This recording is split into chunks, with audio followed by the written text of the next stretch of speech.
Mushy spaghetti, yuck. Today you'll learn the exact time, water, and salt to cook spaghetti perfectly. Let's fix this. Want 20 free lasagna recipes? Link in description. chefcrown.com/lasagna. Step 1. Fill your pot with 4 quarts of water. That's 16 cups. Pasta needs space to dance.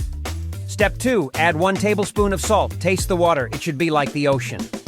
Step 3. Use 1 pound of spaghetti. Stir it so it doesn't stick. Step 4. Set your timer for 8 minutes. This is the magic number.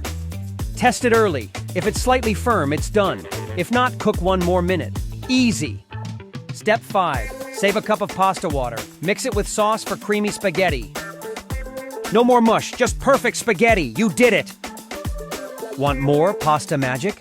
Grab our 20 free lasagna recipes. Link in description, chefcrown.com/lasagna.